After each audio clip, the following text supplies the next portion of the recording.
Welcome to my psychiatrist. आज हम बात करेंगे माइग्रेन के बारे में। माइग्रेन एक काफ़ी कॉमन हेडेक है। ये काफ़ी कॉमन होता है, जनरली फीमेल में ज़्यादा कॉमन होता है। ऐसे कहा जाता है कि हर 5 में से एक महिला को माइग्रेन होता है और हर 15 में से एक पुरुष को माइग्रेन हो सकता है। अभी हम समझने की कोशिश करेंगे कि माइग्रेन क्या होता है। माइग्रेन एक सिरदर्द का टाइप है जिसमें पेन एक साइड ही होता है। जनरली पेन जब स्टार्ट होता है तो एक साइड में रहता है, फिर धीरे धीरे वो स्प्रेड होके पूरे सर में हो सकता है। माइग्रेन हेडेक माइल्ड, मॉडरेट या सीवियर हो सकता है। माइल्ड, मॉडरेट या सीवियरिटी की जो डेफिनेशन है ये पेशेंट की इंटेंसिटी ऑफ पेन पे होता है, यानी कि पेशेंट को जो पेन हो रहा है वो कितना सीवियर होता है। कुछ स्टेजेस में ऐसा देखा जाता है कि पेशेंट को माइल्ड सिम्टम होते हैं जो एक टैबलेट लेने से ठीक हो जाते हैं। कुछ केसेस में ये काफ़ी ज़्यादा होता है। दूसरा टाइप होता है जिसमें पेशेंट को कितने बार महीने में अटैक आता है, इसका माइल्ड, मॉडरेट और सीवियर में क्लासिफिकेशन किया जाता है।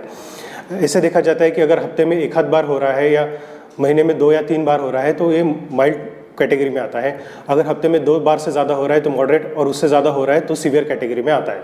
माइग्रेन हेडेक जो होता है ये इंडिविजुअल की लाइफ को काफ़ी ज़्यादा अफेक्ट करता है। एक साइकेट्रिक सिम्टम डिसऑर्डर है, यानी कि जो माइग्रेन के जो सिम्टम्स होते हैं ये साइकेट्रिक डिसऑर्डर से रिलेटेड होते हैं। माइग्रेन के कॉजेज़ में देखा जाता है कि अक्सर जिन पेशेंट्स को एंग्जाइटी या डिप्रेशन है उनमें माइग्रेन के सिम्टम्स ज़्यादा देखे जाते हैं। माइग्रेन के ट्रिगर फैक्टर्स होते हैं जिनको समझने की ज़रूरत है। ट्रिगर फैक्टर्स में आता है स्ट्रेस। सबसे कॉमन जो स्ट्रेस होता है, यानी कि आपके वर्क प्लेस से रिलेटेड घर का स्ट्रेस है, ये काफ़ी कॉमन होता है जिसकी वजह से माइग्रेन हेडेक हो सकता है। दूसरा होता है फीमेल में जब मेंस्ट्रुअल पीरियड स्टार्ट होते हैं तब माइग्रेन अटैक हो सकते हैं। काफ़ी केसेस में कुछ फूड फैक्टर्स भी होते हैं, यानी कि अगर आप ज़्यादा कॉफ़ी लेते हैं, ज़्यादा चॉकलेट खाते हैं या कुछ ऐसे पदार्थ होते हैं जिसके माइग्रेन ट्रिगर हो सकता है। जनरली पेशेंट को ओवर द पीरियड ये पता चल जाता है कि किस फैक्टर की वजह से मुझे माइग्रेन हो सकता है।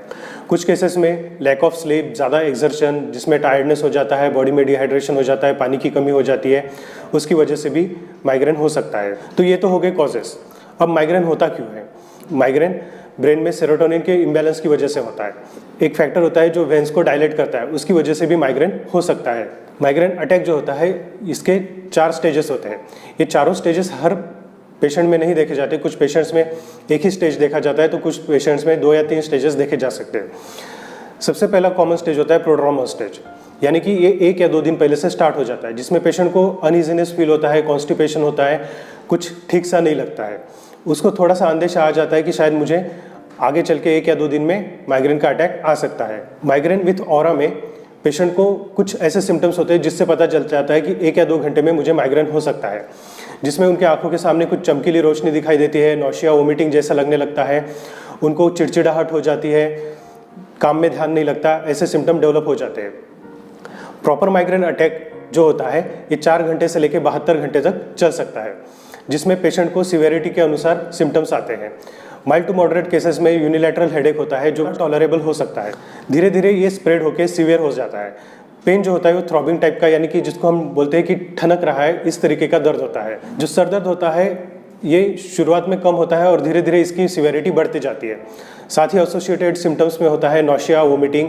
पेशेंट जनरली प्रेफर करता है कि उसको एकांत मिलना चाहिए या अंधेरे कमरे में रहा जाए तब ठीक लगेगा। एसोसिएटेड फैक्टर्स जैसे नौशिया, वोमिटिंग, कुछ केसेस में चक्कर आना, सर घूमना, ऐसे भी सिम्टम्स होते हैं। पेशेंट की लाइट के लिए सेंसिटिविटी बढ़ जाती है। अगर थोड़ा भी लाइट ज़्यादा है तो पेशेंट को अनइजीनेस फील होता है। कुछ स्ट्रॉन्ग स्मेल्स, यानी कि कुछ परफ्यूम का, कुछ टायर का स्मेल या कुछ केमिकल का स्मेल पेशेंट को माइग्रेन ट्रिगर कर सकता है, जिसकी वजह से भी सीवियरिटी बढ़ सकती है। नेक्स्ट स्टेज होता है पोस्टड्रोम स्टेज, यानी कि जब माइग्रेन अटैक खत्म हो जाता है उसके बाद पेशेंट को काफ़ी थकान महसूस होती है, उनको ड्रेन आउट महसूस होता है, काम में ध्यान नहीं लगता और जनरली वो सोना प्रेफर करते हैं। ये स्टेज 1 या 2 दिन तक चल सकती है। तो आपने देखा कि ये जो सिम्टम्स है 1-2 दिन पहले से स्टार्ट होकर माइग्रेन 72 घंटे तक चल सकता है और साथ में 1-2 दिन आगे तक जो पोस्टड्रोमल स्टेज है, यानी कि पेशेंट के लगभग 4 से 5 दिन एक माइग्रेन अटैक ले सकता है। इसकी वजह से उसकी क्वालिटी ऑफ लाइफ काफ़ी ज़्यादा इम्पेयर होती है। इसलिए ज़रूरी है कि अगर आपको फ्रिक्वेंट माइग्रेन अटैक्स आ रहे हैं, यानी कि आपकी लाइफ इससे प्रभावित हो रही है, आपका काम प्रभावित हो रहा है, आप स्टडी नहीं कर पा रहे, तो डेफिनेटली आपने अपने साइकेट्रिस्ट से ट्रीटमेंट लेना चाहिए। अब बात करते हैं माइग्रेन अटैक को कैसे प्रिवेंट किया जाए।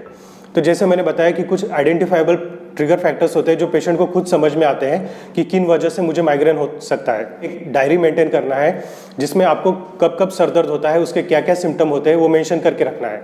साथ ही में आपने वो ट्रिगर फैक्टर्स नोट डाउन करना है कि शायद इन वजह से मुझे माइग्रेन हुआ है। ज़रूरी नहीं कि ये ट्रिगर फैक्टर हो। जब आप साइकेट्रिस्ट के पास जाएंगे तो ये डायरी आप साथ में लेके जाइए, तब अच्छे से डिस्कस किया जा सकता है कि किन वजह से आपको माइग्रेन हो रहा है। जैसे आपको अगर माइग्रेन थकावट की वजह से हो रहा है तो आपने ट्राई करना है कि आपको ज़्यादा थकावट ना हो, ऐसा काम करना चाहिए। अगर आपको लग रहा है कि अभी मुझे ज़्यादा थकावट हो रही है तो आपने रेस्ट करना चाहिए, पानी ज़्यादा पीना चाहिए, कुछ ऐसे प्रोग्राम्स अटेंड नहीं करना चाहिए जहाँ पे लाउड साउंड होता है या फिर तेज़ रोशनी होती है। ज़्यादा देर तक टीवी नहीं देखना चाहिए। आपका जो एक्सरसाइज शेड्यूल है उसको अच्छे से मेंटेन करना चाहिए। अगर आपकी नींद डिस्टर्ब हो रही है तो आपकी नींद का जो साइकिल है, स्लीप वेक साइकिल जिसे कहा जाता है, उसको मेंटेन करने की आपने कोशिश करनी है। कुछ वार्निंग साइन डिस्कस करते हैं।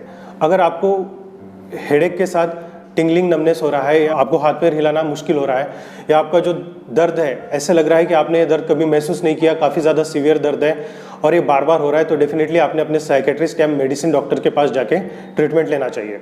क्योंकि कभी कभी बाकी जो मेनिंजाइटिस या फिर स्ट्रोक का दर्द होता है वो भी माइग्रेन के रूप में आ सकता है। उसकी वजह से पेशेंट को ऐसे लगता है कि ये माइग्रेन है और सिंपल पेन किलर लेने से ये ठीक हो जाएगा।